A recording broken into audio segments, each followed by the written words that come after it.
നമസ്കാരം. കെമിസ്ട്രിയിലെ രണ്ടാമത്തെ ക്ലാസ്സിലേക്ക് ഏവർക്കും സ്വാഗതം. അപ്പോൾ ലാസ്റ്റ് ക്ലാസ്സിൽ നമ്മൾ ബേസിക് കൺസെപ്റ്റ്സ് പഠിച്ച് സ്റ്റാർട്ട് ചെയ്തായിരുന്നു.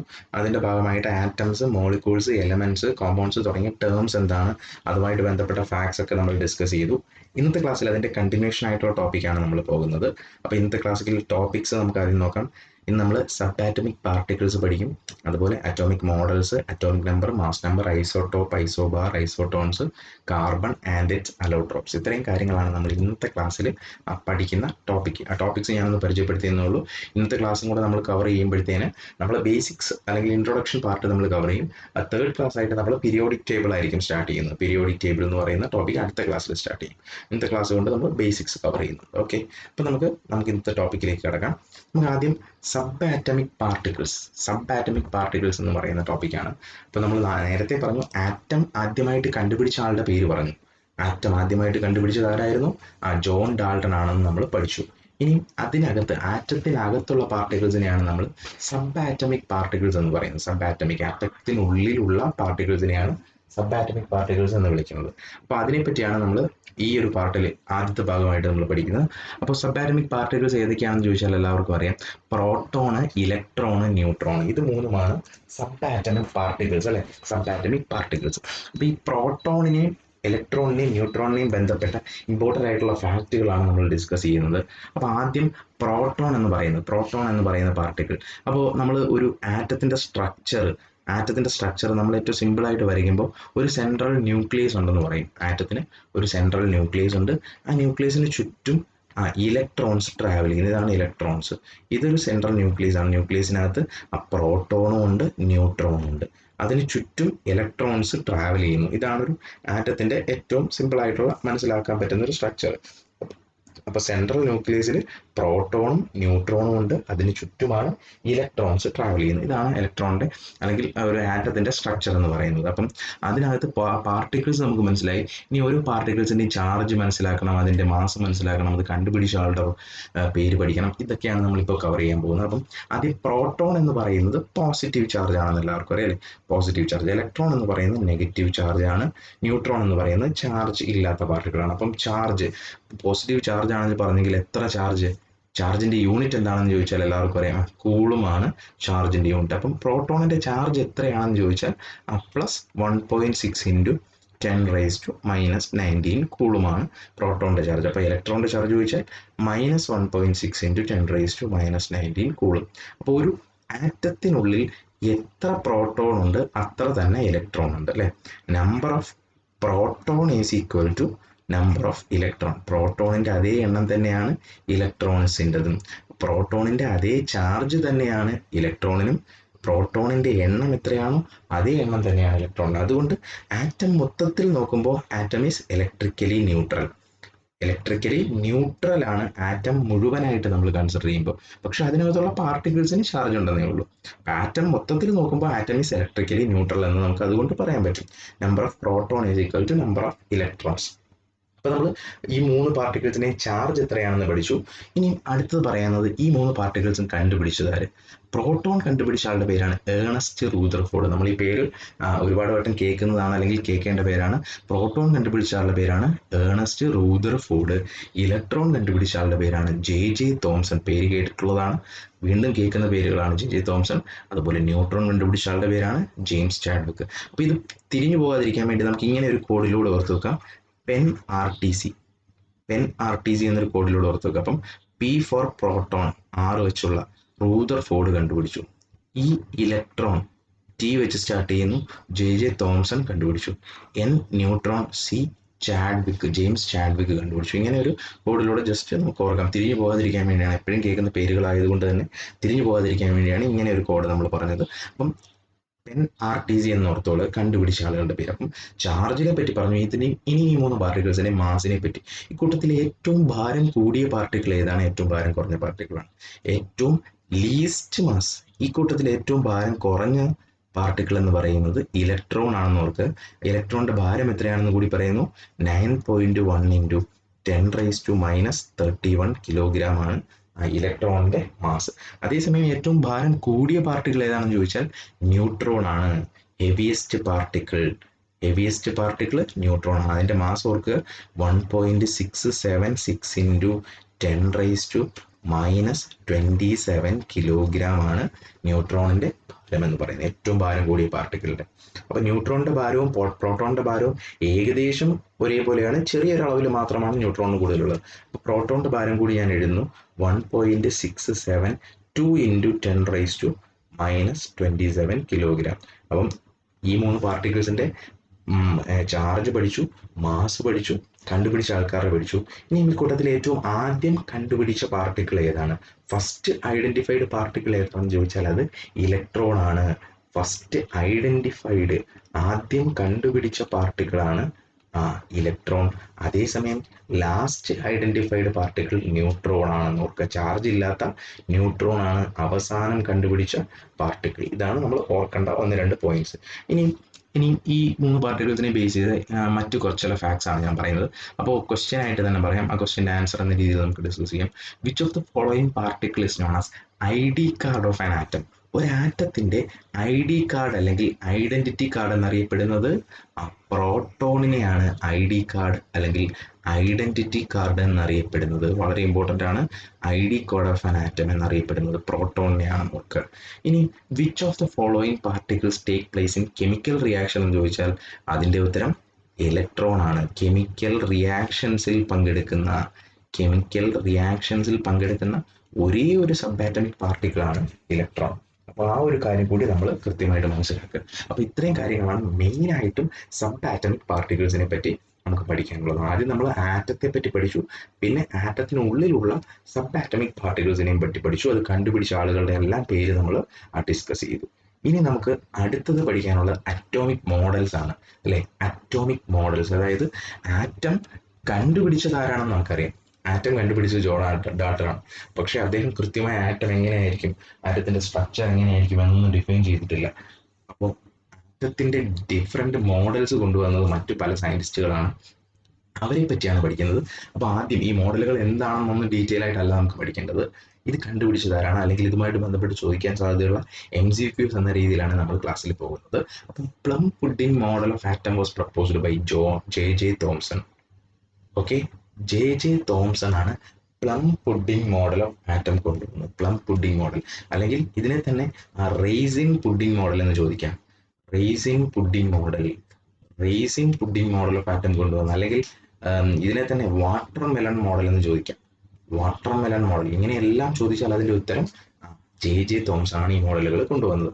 അപ്പോൾ ഈ പേര് പറയുന്ന പോലെ തന്നെ ഉള്ളൂ. ഒരു ആറ്റം എന്ന് പറയുന്ന ഒരു പ്ലം പുഡിംഗ് പോലെയാണ്, അല്ലെങ്കിൽ ഒരു പുഡിംഗ് റേസിൻസ് ഉള്ള ഒരു പുഡിംഗ് പോലെയാണ്, അല്ലെങ്കിൽ ഒരു വാട്ടർ മെലൺ പോലെയാണ് എന്നൊക്കെ പറഞ്ഞ മോഡലാണ്. നിങ്ങൾക്ക് അത് ചിന്തിച്ചാൽ മനസ്സിലാവും. അപ്പോൾ plum pudding model J.J. Thomson. അടുത്തതാണ് പ്ലാനറ്ററി മോഡൽ, അല്ലെങ്കിൽ ഇതിനെ വിളിക്കുന്ന മറ്റൊരു പേരാണ് സോളാർ സിസ്റ്റം മോഡൽ.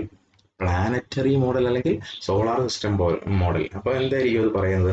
അപ്പോൾ ആറ്റം എന്ന് പറയുന്ന ഒരു സോളാർ സിസ്റ്റം പോലെയാണ്. അതിനൊരു സെൻട്രൽ സണ്ണ് പോലെ ഒരു പാർട്ടിക്കിൾ ഉണ്ട്. അതിന് ചുറ്റും പ്ലാനറ്റ്സ് റൊട്ടേറ്റ് ചെയ്യുന്നു, അല്ലെ? സൂര്യന് ചുറ്റും ഡിഫറെന്റ് പ്ലാനറ്റ്സ് ട്രാവൽ ചെയ്യുന്ന അല്ലെങ്കിൽ റൊട്ടേറ്റ് ചെയ്യുന്നത് പോലെ ന്യൂക്ലിയസിന് ചുറ്റും ഇലക്ട്രോൺസ് ട്രാവൽ ചെയ്യുന്നു. ഇങ്ങനെ കൊണ്ടുവന്ന മോഡലാണ് പ്ലാനറ്ററി മോഡൽ അല്ലെങ്കിൽ സോളാർ സിസ്റ്റം മോഡൽ. കൊണ്ടുവന്ന ആളുടെ പേരാണ് ഏണസ്റ്റ് റൂദർഫോർഡ്. ഈ പേരുകളെല്ലാം നമ്മൾ കേട്ടിട്ടുള്ളതാണല്ലേ, പക്ഷെ ഇതെല്ലാം തിരിഞ്ഞു പോകാതെ തന്നെ പഠിക്കുക എന്നുള്ളതാണ് നമ്മുടെ ടാസ്ക്. അപ്പം നേരത്തെ നമ്മൾ പഠിച്ച പ്രോട്ടോൺ, ഇലക്ട്രോൺ, ന്യൂട്രോൺ പാർട്ടിക്കിൾസ് കണ്ടുപിടിച്ച ആളുകളുടെ പേര് പഠിച്ചപ്പോഴും ഇതേ പേരുകൾ നമ്മൾ പഠിച്ചു. എന്നിരുന്നാലും ക്ലിയർ ആയിട്ട് തിരിഞ്ഞു പോകാതെ പഠിക്കും. അപ്പം plum pudding model J.J. Thomson ആണെങ്കിൽ പ്ലാനറ്ററി മോഡൽ ഏണസ്റ്റ് റൂദർഫോർഡ് ആണ് കൊണ്ടുവന്നത്. ഇനി മൂന്നാമത്തെ മോഡൽ വളരെ ഇമ്പോർട്ടൻ്റ് ആയിട്ടുള്ള മോഡലാണ് ഓർബിറ്റ് മോഡൽ, അല്ലെങ്കിൽ ഇതിനെ വിളിക്കുന്ന മറ്റൊരു പേരാണ് ഷെൽ മോഡൽ. ഓർബിറ്റ് അല്ലെങ്കിൽ ഷെൽ മോഡൽ ഓഫ് ആറ്റം കൊണ്ടുവന്നത് ആരാണെന്ന് ചോദിച്ചാൽ നീൽസ് ബോർ. വളരെ ഇമ്പോർട്ടൻ്റ് ആയിട്ടുള്ള മോഡലാണ്. അപ്പോൾ ഈ മോഡൽ വൈഡ്ലി ആക്സെപ്റ്റഡ് ആയിട്ടുള്ള, ഒരുപാട് ഫോളോ ചെയ്യുന്ന ഒരു മോഡലാണ് ഓർബിറ്റ് മോഡൽ അല്ലെങ്കിൽ ഷെൽ മോഡൽ. അപ്പോൾ എന്താണ് ഈ പ്ലാനറ്ററി മോഡലിൽ നിന്ന് ഓർബിറ്റ് മോഡലുള്ള വ്യത്യാസം എന്ന് പറയാം. അപ്പം ഒരു ആറ്റം എടുത്താൽ അതിനകത്തുള്ള ഇലക്ട്രോൺസ് ന്യൂക്ലിയസിന് ചുറ്റും ട്രാവൽ ചെയ്യുന്നു എന്നാണ് സോളാർ സിസ്റ്റം മോഡലിൽ പറഞ്ഞത്. ലൈക്ക് പ്ലാനറ്റ്സ് സണ്ണിന് ചുറ്റും ട്രാവൽ ചെയ്യുന്നത് പോലെ. അപ്പോൾ ഈ പുതിയ മോഡലിൽ വന്ന മാറ്റം ഇതാണ്. നീൽസ് ബോർ പറഞ്ഞത് ഇതാണ്: ഇലക്ട്രോൺസ് ന്യൂക്ലിയസിന് ചുറ്റും വെറുതെ ചുമ്മാതെ എവിടെയെങ്കിലും ട്രാവൽ ചെയ്യുകയല്ല, അല്ലെങ്കിൽ വെറുതെ റൊട്ടേറ്റ് ചെയ്യുകയല്ല. അവ കൃത്യമായ എനർജിയുള്ള പാത്തുകളിലൂടെ മാത്രമേ ട്രാവൽ ചെയ്യുകയുള്ളൂ. അതായത് ഇതിപ്പോൾ ഒരു ന്യൂക്ലിയസ് ആണെന്ന് കരുതുക. ഇതൊരു ന്യൂക്ലിയസ് ആണെന്ന് കരുതുക. ന്യൂക്ലിയസിന് ചുറ്റും ഇലക്ട്രോൺസ് ട്രാവൽ ചെയ്യുന്നുണ്ടെന്നാണ് പറയുന്നത് അല്ലേ. ഇലക്ട്രോൺസ് വെറുതെ ട്രാവൽ ചെയ്യില്ല, കൃത്യമായ എനർജിയുള്ള പാത്തുകളിലൂടെ മാത്രമേ ഇലക്ട്രോൺസ് ട്രാവൽ ചെയ്യുകയുള്ളൂ, വെറുതെ ട്രാവൽ ചെയ്യില്ല. അങ്ങനെ കൃത്യമായ എനർജിയുള്ള ആ പാത്തിനെ നീൽസ് ബോർ വിളിച്ച പേരാണ് ഓർബിറ്റ് അല്ലെങ്കിൽ ഷെല്ല്. ഓർബിറ്റ് അല്ലെങ്കിൽ ഷെല്ല്. അപ്പം ഇതിന്റെ ഡെഫിനിഷൻ വെച്ചിട്ട് ഒരു എക്സാമിന് ക്വസ്റ്റ്യൻ ചോദിച്ചിട്ടുണ്ട്. അപ്പം ഇങ്ങനെ ഞാൻ ഡെഫിനിഷൻ ഇപ്പോൾ ഇംഗ്ലീഷിൽ പറയുകയാണെങ്കിൽ ഇങ്ങനെ പറയാം: electrons travel around the nucleus. Electrons travel around the nucleus in specific path. In specific path having specific energies known as orbits. ഒന്നുകൂടെ പറയുന്നു: electrons travel around the nucleus in specific path having specified energies known as orbit or shell. This idea was communicated by dash. ആരാണ് ഈ idea കൊണ്ടുവന്നത്? ഇങ്ങനെയാണ് question ചോദിച്ചത്. Electrons travel around nucleus in specific path having specified energies known as orbit or shell. This idea was communicated by, അല്ലെങ്കിൽ this model was proposed by dash എന്നാണ് ചോദിച്ച ചോദ്യം. അപ്പോൾ അതിൻ്റെ ഉത്തരം നീൽസ് ബോർ ആണ്. അപ്പം ഈ ഒരു സ്റ്റേറ്റ്മെന്റ് കൃത്യമായിട്ട് നോട്ട് ചെയ്തോളാം. Electrons travel around the nucleus in specific path having specified energies known as orbit or shell. ഇതാണ് ഓർബിറ്റ് മോഡലിന്റെ ഇമ്പോർട്ടൻസ് അല്ലെങ്കിൽ അതിന്റെ പ്രത്യേകത എന്ന് ഓർക്കുക.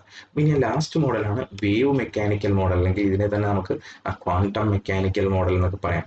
ക്വാണ്ടം മെക്കാനിക്കൽ മോഡൽ ഇതിലും കൂടുതൽ ഡെവലപ്ഡ് ആയിട്ടുള്ള, ഓർബിറ്റ് മോഡലിനേക്കാളും കൂടുതൽ ഡെവലപ്ഡ് ആയിട്ടുള്ള മോഡലാണ് വേവ് മെക്കാനിക്കൽ അല്ലെങ്കിൽ quantum mechanical model of atom develop ചെയ്ത് ഷ്രോഡിഞ്ചർ ആൻഡ് ഹെയ്സൻബർഗ്. അങ്ങനെ ഒരു ചോദ്യം ചോദിക്കാൻ സാധ്യതയില്ല, എന്നിരുന്നാലും ജസ്റ്റ് ഞാൻ നോട്ട് ചെയ്യാൻ വേണ്ടി പറഞ്ഞു തന്നേ ഉള്ളൂ. അപ്പം വേവ് മെക്കാനിക്കൽ മോഡൽ കുറച്ചുകൂടി അഡ്വാൻസ്ഡ് ആയിട്ടുള്ള മോഡലാണ്. കൃത്യമായിട്ട് ഇലക്ട്രോണിന്റെ പൊസിഷൻ എവിടെയാണ് അങ്ങനെയൊന്നും പ്രെഡിക്റ്റ് ചെയ്യാൻ പറ്റില്ല എന്ന് പറഞ്ഞു വന്ന മോഡലാണ് വേവ് മെക്കാനിക്കൽ മോഡൽ. ഇലക്ട്രോണിന്റെ എക്സാക്ട് പൊസിഷൻ എവിടെയാണെന്ന് പറയാൻ പറ്റില്ല, അത് കാണാൻ സാധ്യതയുള്ള ഒരു പ്രദേശം മാത്രമേ നമുക്ക് പ്രെഡിക്റ്റ് ചെയ്യാൻ പറ്റുള്ളൂ എന്നൊക്കെയാണ് വേവ് മെക്കാനിക്കൽ മോഡൽ പറയുന്നത്. കുറച്ചുകൂടെ കോംപ്ലിക്കേറ്റഡ് ആയിട്ട് മനസ്സിലാക്കേണ്ട ടോപ്പിക്കാണ് വേവ് മെക്കാനിക്കൽ മോഡൽ എന്നൊക്കെ പറയുന്നത്. ഓക്കെ, അപ്പൊ ഈ ഒരു കാര്യം കൂടെ നമുക്ക് നോക്കാം. ഇനി പറയേണ്ടത് എക്സാമിന് ചോദിക്കാൻ സാധ്യതയുള്ളതാണ് number of electrons. Number of electrons that can be accommodated in an orbit. ഒരു ഓർബിറ്റില് അല്ലെങ്കിൽ ഷെല്ലിൽ അക്കോമഡേറ്റ് ചെയ്യിക്കാൻ പറ്റുന്ന ഇലക്ട്രോണിന്റെ എണ്ണം ചോദിക്കാം. അപ്പം ഞാൻ പറഞ്ഞു ഇത് ന്യൂക്ലിയസ് ആണെന്ന് പറഞ്ഞു, ഇതിന് ചുറ്റും പല പല ഓർബിറ്റുകളുണ്ട്. ഒരു ഓർബിറ്റിലും ഇലക്ട്രോൺസ് അക്കോമഡേറ്റ് ചെയ്യിപ്പിച്ചിട്ടുണ്ട്, ഇലക്ട്രോൺസ് ഉണ്ട് അല്ലേ. അപ്പോൾ ഒരു ഓർബിറ്റിൽ, ആദ്യത്തെ ഓർബിറ്റിൽ എത്ര ഇലക്ട്രോൺസിനെ അക്കോമഡേറ്റ് ചെയ്യാൻ പറ്റും, അല്ലെങ്കിൽ രണ്ടാമത്തെ ഓർബിറ്റിൽ എത്ര ഇലക്ട്രോൺസിനെ അക്കോമഡേറ്റ് ചെയ്യാൻ പറ്റും, അല്ലെങ്കിൽ മൂന്നാമത്തെ ഓർബിറ്റിൽ എത്ര ഇലക്ട്രോൺസിനെ അക്കോമഡേറ്റ് ചെയ്യാൻ പറ്റും എന്നൊക്കെ ക്വസ്റ്റ്യൻ ചോദിക്കാം. അപ്പോൾ number of electrons that can be accommodated in an orbit or shell എന്ന് ചോദിച്ചാൽ അതിന്റെ ഇക്വേഷൻ ഉണ്ട് 2n² എന്നാണ് ഇക്വേഷൻ. ഒന്നാമത്തെ ഓർബിറ്റ് ആണെങ്കിൽ എന്നിന്റെ വാല്യൂ 1 കൊടുക്കുമ്പോൾ 2 × 1² എത്രയാണ്? 2. അപ്പോൾ ഫസ്റ്റ് ഓർബിറ്റ് ആണെങ്കിൽ 2, ഇനി സെക്കൻഡ് ഓർബിറ്റ് ആണെങ്കിൽ 2 × 2² വരും. അപ്പോൾ എത്ര വരും? 8. അപ്പോൾ സെക്കൻഡ് ഓർബിറ്റിൽ 8. ഇനി മൂന്നാമത്തെ ഓർബിറ്റ് ആണെങ്കിൽ 2 × 3² എത്ര വരും? 18. ഇങ്ങനെ കാൽക്കുലേറ്റ് ചെയ്യാൻ പറ്റും. ഇതാണ് നമുക്ക് മനസ്സിലാക്കേണ്ട ഒരു കാര്യം. 2, 18, 2, 8, 18 തുടങ്ങി 2n² എന്ന് പറയുന്ന ഇക്വേഷൻ വെച്ചിട്ടാണ് ഒരു ഓർബിറ്റിൽ അക്കോമഡേറ്റ് ചെയ്യാൻ പറ്റുന്ന ഇലക്ട്രോൺസിന്റെ എണ്ണം എന്ന് പറയുന്നത്. അപ്പോൾ ഇത് കൃത്യമായിട്ട് നോട്ട് ചെയ്തോളൂ. ഓക്കെ, അപ്പോൾ ഒരു ഓർബിറ്റിൽ അക്കോമഡേറ്റ് ചെയ്യാൻ പറ്റുന്ന ഇലക്ട്രോൺസിന്റെ എണ്ണം പഠിച്ചു. ഇനി നമുക്ക് അറ്റോമിക് മോഡൽസ് എന്ന് പറയുന്ന പാർട്ട് നമ്മൾ കംപ്ലീറ്റ് ചെയ്തു. ഇനി അടുത്ത കുറച്ച് ടേംസ് ആണെന്ന് atomic number. Atomic number, mass number. എന്താണ് അറ്റോമിക് നമ്പർ എന്ന് വെച്ചാൽ? അറ്റോമിക് നമ്പർ എന്ന് വെച്ചാൽ ഒരു ആറ്റത്തിൽ പ്രസന്റ് ആയിരിക്കുന്ന പ്രോട്ടോണുകളുടെ എണ്ണമാണ്. അപ്പൊ ആറ്റത്തിന് ഒരു ന്യൂക്ലിയസ് ഉണ്ട്, നമുക്കെല്ലാം അറിയാം. ആറ്റത്തിന് ഒരു ന്യൂക്ലിയസ് ഉണ്ട്, ന്യൂക്ലിയസിനകത്ത് പ്രോട്ടോൺ ഉണ്ട്, അതുപോലെ തന്നെ ന്യൂട്രോൺ ഉണ്ട്. അപ്പം ഒരു ആറ്റത്തിനകത്തുള്ള പ്രോട്ടോണിന്റെ മാത്രം എണ്ണത്തെ നമ്മൾ അറ്റോമിക് നമ്പർ എന്ന് വിളിക്കുന്നു. അറ്റോമിക് നമ്പറിനെ നമ്മൾ ഇസഡ് എന്ന് പറയുന്ന ലെറ്റർ വെച്ചിട്ടാണ് ഡിനോട്ട് ചെയ്യുന്നത്. ഓക്കെ, അറ്റോമിക് നമ്പറിനെ ഇസഡ് എന്ന് പറയുന്ന ലെറ്റർ വെച്ചിട്ടാണ് ഡിനോട്ട് ചെയ്യുന്നത്. അതുപോലെ മാസ് നമ്പർ എന്താണെന്ന് വെച്ചാൽ number of proton plus number of neutrons. അതായത് ന്യൂക്ലിയസിനുള്ള ആകെ പാർട്ടിക്കിൾസിന്റെ എണ്ണമാണ് മാസ് നമ്പർ എന്ന് പറയുന്നത്. Number of proton plus number of neutron ആണ് മാസ് നമ്പർ എന്ന് പറയുന്നത്. അല്ലെങ്കിൽ നമ്മൾ ഇതിന് അറ്റോമിക് മാസ് എന്നൊക്കെ നമ്മൾ ഇന്റർചേഞ്ചബിളി പറയും. അറ്റോമിക് മാസ് എന്ന് പറയും, അല്ലെങ്കിൽ മാസ് നമ്പർ. മാസ് എന്ന വാക്ക് കേട്ടാൽ അത് ഓർക്കുക. ഓക്കെ, അപ്പൊ ഇത് രണ്ടും പറഞ്ഞു. ഇനി മാസ് നമ്പറിനെ ഡിനോട്ട് ചെയ്യുന്ന സിമ്പിൾ എ എന്ന് പറയുന്ന സിമ്പിളാണ്. ഇപ്പോൾ ഒരു എക്സാമ്പിൾ പറഞ്ഞാൽ ഇത് എക്സ് എന്ന് പറയുന്ന ഒരു എലമെന്റ് ആണെന്ന് കരുതുക. അതിന്റെ അറ്റോമിക് നമ്പർ ഇസഡ് എന്ന് പറയുന്ന നമ്പർ താഴെ ഡിനോട്ട് ചെയ്യും മാസ് നമ്പർ മുകളിൽ ഡിനോട്ട് ചെയ്യും. അതായത് ഹൈഡ്രജൻ എന്ന് പറയുന്ന എലമെന്റിന്റെ അറ്റോമിക് നമ്പർ ഇതാ ഇവിടെ എഴുതും, മാസ് നമ്പർ ഇവിടെ എഴുതും. ഇങ്ങനെയാണ് ഒരു എലമെന്റിനെ റെപ്രസെന്റ് ചെയ്യുന്നത്. എക്സ് എന്ന് പറയുന്ന ഒരു എലമെന്റിനെ റെപ്രസെന്റ് ചെയ്യുന്നത് ഇങ്ങനെയാണ്. ഇനി എക്സാമിന് ചോദിച്ചിട്ടുള്ള ക്വസ്റ്റ്യൻ ആണ്, ഒരു എലമെന്റ് തന്നിട്ട് അതിനകത്ത് പ്രസന്റ് ആയിരിക്കുന്ന ന്യൂട്രോണിന്റെ എണ്ണം അല്ലെങ്കിൽ പ്രോട്ടോണിന്റെ എണ്ണം ചോദിക്കാം. ഇങ്ങനെ ഒരു ക്വസ്റ്റ്യൻ നേരത്തെ എക്സാമിന് ചോദിച്ചു കണ്ടിട്ടുണ്ട്. Calculate the number of neutrons present in uranium 235. ഇങ്ങനെയാണ് ക്വസ്റ്റ്യൻ ചോദിച്ചത്. യുറേനിയം 235 പ്രസന്റ് ആയിരിക്കുന്ന ന്യൂട്രോണുകളുടെ എണ്ണം എത്രയാണ് എന്നാണ് ക്വസ്റ്റ്യൻ ചോദിച്ചത്. ഓക്കെ, അപ്പൊ ന്യൂട്രോണിന്റെ എണ്ണമാണ് ചോദിച്ചതെങ്കിൽ എന്ത് ചെയ്യണം? 235 മൈനസ് 92. ഇതാണ് ന്യൂട്രോണിന്റെ എണ്ണം അല്ലെ. നമുക്ക് ഇപ്പൊ പഠിച്ച ആ ഒരു ഇക്വേഷൻ ഒന്ന് തന്നെ മനസ്സിലാക്കാം. ന്യൂട്രോൺസിന്റെ എണ്ണമാണെങ്കിൽ 235, അതായത് മുകളിലത്തിൽ നിന്ന് താഴത്തത് കുറയ്ക്കണം. ഇതാണ് ന്യൂട്രോൺസിന്റെ എണ്ണം. ഇനി അതേസമയം പ്രോട്ടോണിന്റെ എണ്ണമാണ് ചോദിച്ചെങ്കിൽ ഡയറക്റ്റ് ആയിട്ട് 92 എടുത്ത് എഴുതാം അല്ലെ, പ്രോട്ടോൺസിന്റെ എണ്ണം. അപ്പൊ ഇങ്ങനെ ഒരു ക്വസ്റ്റ്യൻ വേണമെങ്കിൽ നമുക്ക് എക്സ്പെക്ട് ചെയ്യാം. ഓക്കെ, അപ്പൊ അറ്റോമിക് നമ്പറും മാസ് നമ്പറും നമ്മൾ എന്താണെന്ന് പഠിച്ചു. ഇനി അടുത്താണ് ഐസോടോപ്സ്, ഐസോബാർ, ഐസോടോൺസ്. മൂന്ന് ടേംസ് ആണ് പഠിക്കാനുള്ളത്. ആദ്യം നമുക്ക് ഇതിന്റെ ഡെഫിനേഷൻ എന്താണെന്ന് മനസ്സിലാക്കാം. ഡെഫിനേഷൻ മനസ്സിലാക്കിയിട്ട് ഇതുമായിട്ട് ബന്ധപ്പെട്ട ഫാക്ടിലേക്ക് പോകാം. അപ്പൊ ആദ്യം ഐസോടോപ്പ് എന്താണെന്ന് ചോദിച്ചാൽ elements having same atomic number different mass number. Atomic number 1 ഒരേപോലെയും മാസ് നമ്പർ ഡിഫറെന്റ് ആയിട്ടുള്ള എലമെന്റ്സിനെ ചേർത്ത് വിളിക്കുന്ന പേരാണ് ഐസോടോപ്പ്. ഈ ഡെഫിനേഷൻ തന്നെ എക്സാമിന് ചോദിച്ചിട്ടുണ്ട്, അതുകൊണ്ടാണ് പറയുന്നത്. ഇപ്പൊ same atomic number different mass number ആണെങ്കിൽ ഐസോടോപ്പ്. ഐസോടോപ്പ് തിരിഞ്ഞു പോകരുത്. ഐസോടോപ്പ് എന്ന് വെച്ചാൽ same atomic number different mass number. ഇനി ഒരു പക്ഷേ ഇത് തിരിഞ്ഞു വന്നാൽ, അതായത് elements having same mass number different atomic number ആണെങ്കിൽ, same mass number different atomic number ആണെങ്കിൽ അതിനെ വിളിക്കുന്ന പേരാണ് ഐസോബാർ. ഐസോബാർ. ഇത് ഐസോടോപ്പ്, ഐസോബാർ. ഡിഫറൻസ് മനസ്സിലാക്കുക. സെയിം അറ്റോമിക് നമ്പറും ഡിഫറെന്റ് മാസ് നമ്പറും ആണെങ്കിൽ ഐസോടോപ്പ്, സെയിം മാസ് നമ്പറും ഡിഫറെന്റ് അറ്റോമിക് നമ്പറും ആണെങ്കിൽ ഐസോബാർ. ഇനി ഇത് രണ്ടുമല്ല, different elements having same number of neutrons ആണ് കാണുന്നതെങ്കിൽ അത് ഐസോടോൺസ്. ഐസോടോൺസ് ഡെഫിനേഷൻ തന്നെ എക്സാമിന് ചോദിച്ചിട്ടുണ്ട്, അതുകൊണ്ടാണ് ഇങ്ങനെ എടുത്ത് പറയുന്നത്. അപ്പം same atomic number different mass number ആണെങ്കിൽ isotope, same mass number different atomic number ആണെങ്കിൽ isobar, different elements having same number of neutrons ആണെങ്കിൽ ഐസോടോൺസ്. ഇത് മൂന്നും വളരെ ഇമ്പോർട്ടന്റ് ആയിട്ട് ക്ലിയർ ആയിട്ട് പഠിച്ചോളൂ. ഇനി ഏറ്റവും കൂടുതൽ സ്റ്റേബിൾ ഐസോടോപ്പുകളുള്ള എലമെന്റ് ഏതാണെന്ന് ചോദിച്ചാൽ, element having maximum number of stable isotopes. Stable ഐസോടോപ്പുകൾ, ഏറ്റവും കൂടുതൽ സ്റ്റേബിൾ ഐസോടോപ്സ് ഉള്ള എലമെന്റ് ഏതാണെന്ന് ചോദിച്ചാൽ അതിന്റെ ഉത്തരം ടിൻ ആണെന്ന് ഓർക്കുക. Element having maximum number of stable isotopes. ഇനി element having minimum number of isotopes, ഏറ്റവും കുറവ് ഐസോടോപ്പ് ഉള്ള എലമെന്റ് ഏതാണെന്ന് ചോദിച്ചാൽ അതിന്റെ ഉത്തരം ഏതാണ്? ഹൈഡ്രജൻ ആണ്. Minimum number of isotopes. ഹൈഡ്രജന് 3 ഐസോടോപ്പുകളാണുള്ളത്. ഹൈഡ്രജൻ 3 ഐസോടോപ്പുകളാണുള്ളത്. ആ 3 ഐസോടോപ്പുകളുടെ പേരാണ് പ്രോട്ടിയം, ഡ്യൂട്ടീരിയം, ട്രിഷ്യം. അപ്പോൾ ഒന്നുകൂടെ ഞാൻ പറയുന്നു, ഐസോടോപ്സ് ഏറ്റവും കുറവ് ഐസോടോപ്പ് ഉള്ളത് ഹൈഡ്രജന്റെ ആണ്. ഹൈഡ്രജന്റെ ഐസോടോപ്പുകൾ വളരെ ഇമ്പോർട്ടന്റ് ആണ്, അതുകൊണ്ടാണ് വീണ്ടും എടുത്ത് പറയുന്നത്. അപ്പം മിനിമം ഏറ്റവും കുറവ് ഐസോടോപ്പ് ഉള്ള ഹൈഡ്രജൻ ആണെന്ന് പറഞ്ഞു. ഹൈഡ്രജന് 3 ഐസോടോപ്പ് ഉണ്ടെന്ന് പറഞ്ഞു. അപ്പോൾ ഈ 3 ഐസോടോപ്സ് ഞാൻ ഇവിടെ വരച്ച് കാണിക്കാം. H11 ഇതാണ് ഏറ്റവും കോമൺ ആയിട്ടുള്ള ഐസോടോപ്പ്. ഇനിയും അറ്റോമിക് നമ്പർ സെയിം ആണ് അല്ലെ, അതായത് താഴത്തത് സെയിം ആയിരിക്കും. Mass number different, H12, H13. ഇത് മൂന്നുമാണ് ഹൈഡ്രജന്റെ 3 ഐസോടോപ്പുകൾ. അതായത് elements having same atomic number, താഴെയാണല്ലേ അറ്റോമിക് നമ്പർ എഴുതിയിരിക്കുന്നത്, അത് സെയിം ആണ്, but mass number is different. ഇത് 1, 2, 3 എന്നിങ്ങനെ വേറെ വാല്യൂസ് വന്നു. അപ്പൊ ഇങ്ങനെയുള്ള ഈ 3 ആറ്റംസിനെയാണ് ഹൈഡ്രജന്റെ ഐസോടോപ്പുകൾ എന്ന് വിളിക്കുന്നത്. ഇതിൽ ആദ്യത്തേതാണ് ഏറ്റവും കോമൺ ആയിട്ട് നമ്മൾ കാണുന്ന ഹൈഡ്രജൻ ആറ്റം എന്ന് പറയുന്നത്.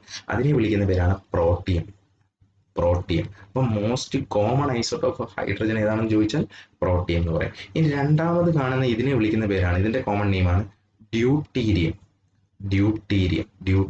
അപ്പൊ ഡ്യൂട്ടീരിയം രണ്ടാമത്തെ ഐസോടോപ്പ്. മൂന്നാമത്തെ ഐസോടോപ്പിന്റെ പേരാണ് ട്രിഷ്യം. 3 ഐസോടോപ്പുകൾ. അപ്പം ഞാൻ ആദ്യം പ്രോട്ടിയത്തിന്റെ പ്രത്യേകത പറഞ്ഞു, എന്താണ് ഏറ്റവും കോമൺ ആയിട്ട് കാണുന്ന ഐസോടോപ്പ് ആണെന്ന് പറഞ്ഞു. ഈ ഡ്യൂട്ടീരിയം എന്ന് പറയുന്നത് എക്സാമിന് എപ്പോഴും ചോദിച്ച് കാണുന്ന ക്വസ്റ്റ്യൻ ആണ്. ഡ്യൂട്ടീരിയത്തിന്റെ പ്രത്യേകത, isotope of hydrogen used in nuclear power plants. ഇങ്ങനെ തന്നെ ക്വസ്റ്റ്യൻ ചോദിച്ച് കാണാറുണ്ട്. ന്യൂക്ലിയർ പവർ പ്ലാന്റുകളിൽ യൂസ് ചെയ്യുന്ന ഹൈഡ്രജൻ്റെ ഐസോട്ടോപ്പ് എന്ന് ചോദിച്ചാൽ ഡ്യൂട്ടീരിയം ആണ്. വളരെ ഇമ്പോർട്ടൻ്റ് ആണ്, ഓർത്തോളുക. Deuterium is used in nuclear power plants. നമ്മുടെ നോർമൽ H2O എന്ന് പറയുന്നത് ഈ പ്രോട്ടിയം എന്ന് പറയുന്ന ഹൈഡ്രജൻ, H2O എന്ന് പറയുന്ന വാട്ടർ ആണല്ലേ, നോർമൽ വാട്ടർ ആണ്. അത് പ്രോട്ടിയത്തിൻ്റെ ഓക്സൈഡ് H2O, പ്രോട്ടിയം വന്നിട്ട് വരുന്ന ഓക്സിജനും കൂടെ കമ്പൈൻ ചെയ്താണ് നോർമൽ വാട്ടർ ഉണ്ടാവുന്നത്. പക്ഷേ ഡ്യൂട്ടീരിയത്തിൻ്റെ ഓക്സൈഡിനെയാണ് ആക്ച്വലി ഹെവി വാട്ടർ എന്ന് വിളിക്കുന്നത്. ഹെവി വാട്ടർ, ഡ്യൂട്ടീരിയത്തിൻ്റെ ഓക്സൈഡിനെ ഹെവി വാട്ടർ എന്ന് വിളിക്കും. ഈ ഹെവി വാട്ടറാണ് ന്യൂക്ലിയർ പവർ പ്ലാന്റ്സിലൊക്കെ ഉപയോഗിക്കുന്നത്. അത് നമുക്ക് പഠിക്കാനുണ്ട്, ലാസ്റ്റ് വേറെ ടോപ്പിക്കിൽ നമ്മൾ ഇതൊക്കെ ഡിസ്കസ് ചെയ്യുന്നുണ്ട്. എന്നിരുന്നാലും പറഞ്ഞു, അപ്പോൾ deuterium is the isotope of hydrogen used in nuclear power plants. ഇനി അതുപോലെ മറ്റൊരു ക്വസ്റ്റ്യൻ ചോദിക്കാം, radioactive isotope of hydrogen. ഹൈഡ്രജന്റെ റേഡിയോ ആക്റ്റീവ് ഐസോട്ടോപ്പ് ഏതാണെന്ന് ചോദിച്ചാൽ അതിന്റെ ഉത്തരം ട്രിഷ്യം ആണെന്ന് ഓർക്കുക. Radioactive isotope of hydrogen. ഇങ്ങനെ 3 ഐസോട്ടോപ്പുകളുടെ പ്രത്യേകതകൾ നമ്മൾ പറഞ്ഞു, വളരെ ഇമ്പോർട്ടൻ്റ് ആണ്, എക്സാമിന് ഒരുപാട് വട്ടം ചോദിച്ചിട്ടുണ്ട്. അതുകൊണ്ടാണ് ഈ 3 കൃത്യമായിട്ട് എടുത്ത് പറഞ്ഞത്. ഇനി നമുക്ക് ഇമ്പോർട്ടൻ്റ് ആയിട്ടുള്ള കുറച്ച് ഐസോട്ടോപ്പുകളും അതിൻ്റെ ഉപയോഗങ്ങളും എക്സാമിനൊക്കെ വളരെ ഇമ്പോർട്ടൻ്റ് ആണ്, ചോദിക്കാറുണ്ട്. അതുകൊണ്ടാണ് പറയുന്നത്. കൊബാൾട്ട് 60 എന്ന് പറയുന്ന ഐസോട്ടോപ്പ് എന്തിനു ഉപയോഗിക്കുന്നു എന്ന് ചോദിച്ചാൽ ക്യാൻസർ ട്രീറ്റ്മെന്റിന് യൂസ് ചെയ്യുന്ന ഐസോട്ടോപ്പാണ് കൊബാൾട്ട് 60. അതുപോലെ ആഴ്സനിക് 74 എന്ന് പറയുന്ന ഐസോട്ടോപ്പും ക്യാൻസർ ട്രീറ്റ്മെന്റിനാണ് യൂസ് ചെയ്യുന്നത്. മെയിനായിട്ടും ബ്രെയിൻ ട്യൂമർ അല്ലെങ്കിൽ ബ്രെയിൻ ക്യാൻസർ ട്രീറ്റ്മെന്റിന് യൂസ് ചെയ്യുന്നു ആഴ്സനിക് 74. ഗോൾഡ് 198ഉം ക്യാൻസർ ട്രീറ്റ്മെന്റിന് യൂസ് ചെയ്യുന്നു. ബ്ലഡ് ക്യാൻസർ ട്രീറ്റ്മെന്റ് അല്ലെങ്കിൽ ലുക്കീമിയ ട്രീറ്റ്മെന്റിന് യൂസ്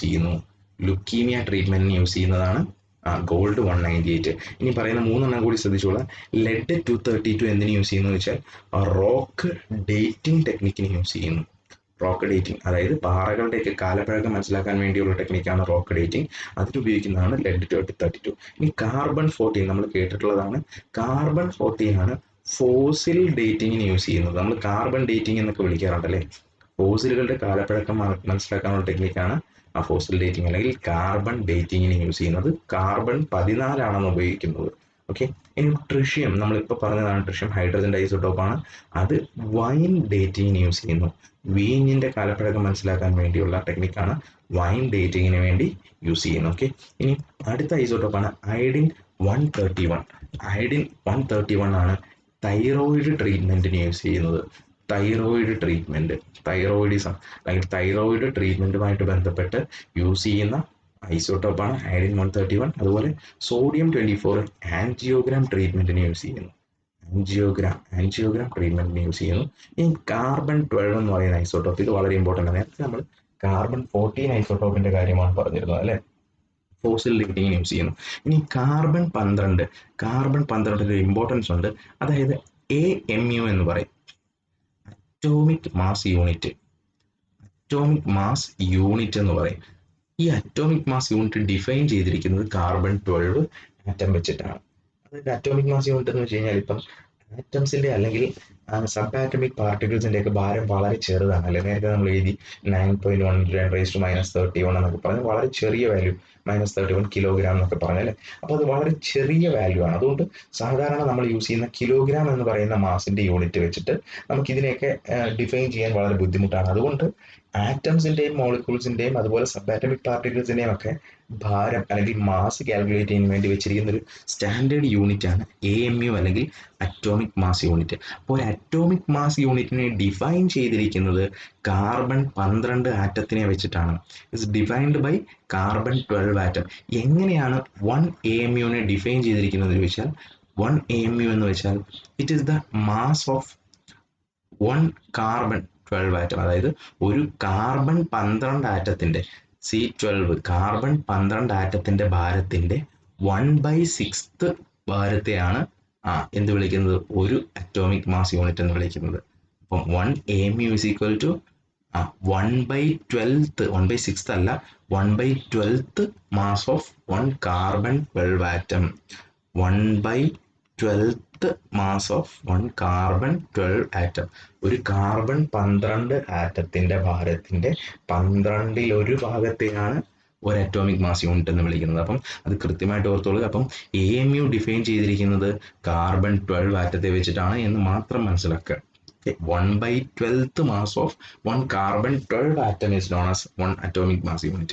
അപ്പോൾ ഇത്രയും കാര്യങ്ങളാണ് ഐസോടോപ്പുകളും അതിന്റെ ഉപയോഗങ്ങളും പറ്റി നമ്മൾ പഠിച്ചത്. ഓക്കെ, ഇനി നമുക്ക് കാർബണും അതിന്റെ അലോട്രോപ്സും കൂടെ ആകുമ്പോൾ ഇന്നത്തെ ക്ലാസ് നമ്മുടെ ഇവിടെ വൈൻഡപ്പ് ചെയ്യാൻ നമ്മുടെ ബേസിക് കൺസെപ്റ്റ്സ് എന്ന പാർട്ട് കവർ ചെയ്യുന്നു. അപ്പോൾ അലോട്രോപ്സ് ഓഫ് കാർബൺ, ആദ്യമായിട്ട് എന്താണ് അലോട്രോപ്പ് എന്ന് മനസ്സിലാക്കണം അല്ലേ. എന്താണ് അലോട്രോപ്പ് എന്ന് വെച്ചാൽ? അലോട്രോപ്പ് എന്ന് വെച്ചാൽ A single element existing in different physical form. A single element existing in different physical form. ഒരേ എലമെന്റ് തന്നെ ആ കാഴ്ചയിൽ പലതരത്തിൽ നമ്മുടെ ചുറ്റും എക്സിസ്റ്റ് ചെയ്യുന്നുണ്ടെങ്കിൽ അതിനെ വിളിക്കുന്ന പേരാണ് allotrope. A single element existing in different physical forms is known as allotrope. അങ്ങനെ കാർബണിന്റെ അലോട്രോപ്പ് ആണ് നമ്മൾ പഠിക്കുന്നത്. കാർബണിന്റെ അലോട്രോപ്പിനെ രണ്ടായിട്ട് ക്ലാസിഫൈ ചെയ്യുന്നുണ്ട്. ഒന്ന് ക്രിസ്റ്റലൈൻ എന്നും മറ്റൊന്ന് അമോർഫസ് എന്നും ക്ലാസിഫൈ ചെയ്യുന്നുണ്ട്. അപ്പോൾ ഒന്നുമില്ല, എന്താണ് ക്രിസ്റ്റലൈൻ എന്നൊന്നും അല്ല നമുക്ക് പഠിക്കേണ്ടത്.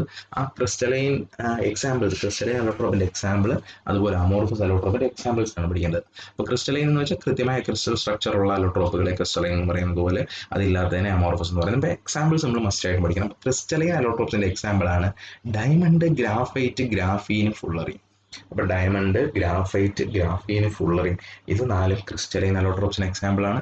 അതുപോലെ coal, charcoal, coke, carbon black, lamp black, ഇതെല്ലാം അമോർഫസ് അലോട്രോപ്സിനും എക്സാമ്പിൾ ആണ്. ഓക്കെ, ഇത്രയുമാണ് അലോട്രോപ്സിന്റെ ക്ലാസിഫിക്കേഷൻ. ഇനി ഇതിനകത്ത് ഡയമണ്ടിന്റെ പ്രത്യേകത നിങ്ങൾക്ക് അറിയാലേ. എന്താ ഡയമണ്ടിന്റെ പ്രത്യേകത? ഏറ്റവും ഹാർഡസ്റ്റ് സബ്സ്റ്റൻസ് ആണ്. ഹാർഡസ്റ്റ് സബ്സ്റ്റൻസ് ആണ്, ഏറ്റവും ഭാരം കൂടിയ സബ്സ്റ്റൻസ് ആണ്. ഭാരമല്ല, ഏറ്റവും കട്ടിയുള്ള സബ്സ്റ്റൻസ് ആണ് ഡയമണ്ട്, എല്ലാവർക്കും അറിയാം അല്ലെ. അതുപോലെ ഗ്രാഫൈറ്റ്, എക്സാമിന് ഒരുപാട് വട്ടം ചോദിക്കുന്ന ക്വസ്റ്റ്യൻ ആണ്. ഗ്രാഫൈറ്റിനെ പറ്റി ഒരു 2-3 പോയിന്റുകൾ കൂടി പറയുന്നു. ബ്ലാക്ക് ലെഡ് എന്നറിയപ്പെടുന്ന substance which is known as black lead അല്ലെങ്കിൽ പ്ലംബാങ്കോ, ഈ 2 പേരിലും അറിയപ്പെടുന്ന സബ്സ്റ്റൻസ് ബ്ലാക്ക് ലെഡ് എന്നറിയപ്പെടുന്നു. അതുപോലെ പ്ലംബാങ്കോ എന്നറിയപ്പെടുന്ന സബ്സ്റ്റൻസ് ആണ് ഗ്രാഫൈറ്റ്. അതുപോലെ ഗ്രാഫൈറ്റിന് മറ്റൊരു പ്രത്യേകതയുണ്ട്. സോളിഡ് ലൂബ്രിക്കൻ്റ് ആയിട്ട് യൂസ് ചെയ്യുന്ന സബ്സ്റ്റൻസ്. സോളിഡ് ലൂബ്രിക്കൻ്റ് ആയിട്ട് യൂസ് ചെയ്യുന്ന സബ്സ്റ്റൻസ് ആണ് ഗ്രാഫൈറ്റ്.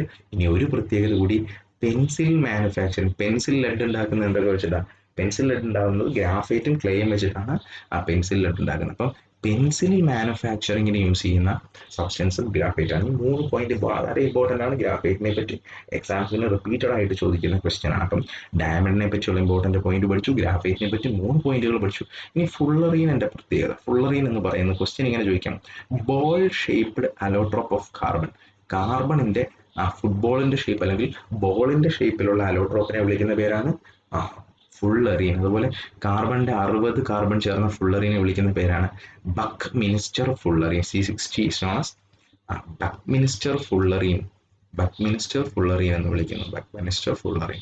ഓക്കെ, ആ ഒരു പേരും കൂടി ഓർത്തോളൂ. അടുത്തിനി coal, charcoal, coke, carbon black, lamp black. ഇതിനകത്ത് കോളിനെ പറ്റി കുറച്ച് കാര്യങ്ങൾ നമുക്ക് പഠിക്കണം. അത് എക്സാമിന് വളരെ ഇമ്പോർട്ടൻ്റ് ആണ്. ഡിഫറെന്റ് ഗ്രേഡ്സ് ഓഫ് കോളാണ് നമുക്ക് പഠിക്കാനുള്ളത്. അതായത് കോളിനെ പലതരത്തിൽ ക്ലാസിഫൈ ചെയ്യുന്നു. അതിന്റെ ക്വാളിറ്റി അനുസരിച്ച്, കോളിന്റെ ക്വാളിറ്റി അനുസരിച്ച് അതിനെ 4 ക്ലാസിഫൈ ചെയ്യുന്നു. അതാണ് ആന്ത്രാസൈറ്റ്, ബിറ്റുമിനസ്, ലിഗ്നൈറ്റ്, പീറ്റ്. അപ്പൊ കോളിന്റെ ക്വാളിറ്റി എന്ന് പറയുന്നത് അതിൽ കോളിൽ പ്രസന്റ് ആയിരിക്കുന്ന കാർബൺ കണ്ടന്റിനെ ബേസ് ചെയ്താണ് 4 ഗ്രേഡ്സ് ആയിട്ട് ക്ലാസിഫൈ ചെയ്യുന്നത്. അപ്പൊ ഇതിൽ ഇപ്പൊ എഴുതിയിരിക്കുന്ന ഈ ഓർഡർ പഠിച്ചാൽ മാത്രം മതി. അതായത് ആന്ത്രാസൈറ്റ്, ബിറ്റുമിനസ്, ലിഗ്നൈറ്റ്, പീറ്റ്. ഞാൻ ആൽഫബറ്റിക് ഓർഡറിൽ എഴുതിയിരിക്കുന്നത് ABLP അല്ലേ. അപ്പൊ ഈ ഓർഡറിൽ തന്നെയാണ് അതിന്റെ ക്വാളിറ്റി എന്ന് നോക്കുക.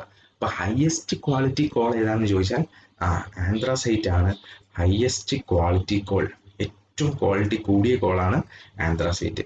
അതുപോലെ second highest quality bituminous, third highest quality lignite, least quality call എന്ന് വെച്ചാൽ പീറ്റ് ആണ്. ലീസ്റ്റ് ക്വാളിറ്റി എന്ന് ഉദ്ദേശിക്കുന്നത് കാർബൺ കണ്ടന്റ് ആണ്. അപ്പം ലീസ്റ്റ് പെർസെൻറ്റേജ് ഓഫ് കാർബൺ ഉള്ള ഏതിനാന്ന് ചോദിച്ചാൽ peat. Least percentage of carbon, highest percentage of carbon ഏതിലാണെന്ന് ചോദിച്ചു കഴിഞ്ഞാൽ അത് ആന്ത്രാസൈറ്റിലാണ്. ഇനി അതല്ല, ഏത് കോള് ബേൺ ചെയ്താലാണ് ഹയസ്റ്റ് എനർജി പ്രൊഡ്യൂസ് ചെയ്യുന്നത് ചോദിച്ചാൽ അത് ആന്ത്രാസൈറ്റ്. ഹയസ്റ്റ് ക്വാളിറ്റി ആകുമ്പോൾ highest energy producing, highest energy heat ചെയ്താൽ ഹയസ്റ്റ് എനർജി പ്രൊഡ്യൂസ് ചെയ്യുന്നത് ആന്ത്രാസൈറ്റ് ആണ്. ലീസ്റ്റ് എനർജി പ്രൊഡ്യൂസ് ചെയ്യുന്നത് പീറ്റ് ആണെന്ന് ഓർക്കുക. ഇനി മറ്റു ക്വസ്റ്റ്യൻസ് കൂടി. ഇതിൽ ഏത് കോളിനെയാണ് ഹാർഡ് കോൾ, കട്ടിയുള്ള കോള് എന്നറിയപ്പെടുന്നതെന്ന് ചോദിച്ചാൽ അതിന്റെ ഉത്തരം ആന്ത്രാസൈറ്റ് ആണ്. ആന്ത്രാസൈറ്റിനെയാണ് ഹാർഡ് കോൾ എന്നറിയപ്പെടുന്നത്. അതേസമയം ബിറ്റുമിനസിനെ അറിയപ്പെടുന്ന പേരാണ് സോഫ്റ്റ് കോൾ. സോഫ്റ്റ് കോൾ എന്നറിയപ്പെടുന്നു. ബിറ്റുമിനസിനെ സോഫ്റ്റ് കോൾ എന്നറിയപ്പെടുന്നു. അതുപോലെ ലിഗ്നൈറ്റിനെ ബ്രൗൺ കോൾ എന്നറിയപ്പെടുന്നു. ഇത് മൂന്നും ഓർത്തോളുക. ആന്ത്രസൈറ്റിനെ ഹാർഡ് കോൾ എന്നറിയപ്പെടുന്നു, ബിറ്റുമിനസിനെ സോഫ്റ്റ് കോൾ എന്നറിയപ്പെടുന്നു, ലിഗ്നൈറ്റിനെ ബ്രൗൺ കോൾ എന്നറിയപ്പെടുന്നു, പീറ്റാണ് ലീസ്റ്റ് ക്വാളിറ്റി കോൾ. ഇത്രയും കാര്യങ്ങളാണ് നമുക്ക് കോളിന്റെ ഭാഗത്ത് നിന്ന് നമുക്ക് അറിയാനുള്ളത്. അപ്പോൾ നമ്മൾ ഇതുവരെയുള്ള ടോപ്പിക്സിനകത്ത് കവർ ചെയ്തത് ആദ്യം ആറ്റംസ്. കഴിഞ്ഞ ക്ലാസ്സിൽ നമ്മൾ ആറ്റംസ്, മോളിക്യൂൾസ്, എലമെന്റ്സ്, കോമ്പൗണ്ട്സ് പറയുന്ന ബേസിക് ടേംസ് പഠിച്ചു. അതിനുശേഷം ഇന്ന് നമ്മൾ അറ്റോമിക് മോഡലുകൾ പഠിച്ചു. അതുപോലെ ആറ്റവുമായിട്ട് ബന്ധപ്പെട്ട് നമ്മൾ അറ്റോമിക് നമ്പർ, മാസ് നമ്പർ തുടങ്ങിയ കാര്യങ്ങളെല്ലാം ഡിസ്കസ് ചെയ്ത് ഫൈനലി അലോട്രോപ്പ് നമ്മൾ പഠിച്ചു. ഡിഫറെന്റ് അലോട്രോപ്സ് ഓഫ് കാർബൺ പഠിച്ചു. അങ്ങനെ ലാസ്റ്റ് ഗ്രേഡ്സ് ഓഫ് കോൾ വന്ന് ഇന്നത്തെ പാർട്ട് കംപ്ലീറ്റ് ചെയ്തു. അപ്പോൾ ഇതോടുകൂടി നമ്മുടെ ബേസിക്സ് നമ്മൾ കവർ ചെയ്തു. ഇൻട്രൊഡക്ഷൻ പാർട്ട്, കെമിസ്ട്രിയുടെ ഫസ്റ്റ് ഇൻട്രൊഡക്ഷൻ പാർട്ട് കവർ ചെയ്തു. അടുത്ത ക്ലാസ്സിൽ നമ്മൾ പീരിയോഡിക് ടേബിൾ എന്ന് പറയുന്ന ടോപ്പിക് ആയിരിക്കും ഡിസ്കസ് ചെയ്യുന്നത്. അപ്പോൾ ക്ലാസ് എല്ലാവർക്കും ഇഷ്ടപ്പെട്ടെന്ന് കരുതുന്നു. ഇത്രയും നേരം ക്ലാസ് കണ്ടതിന് നന്ദി. Thank you.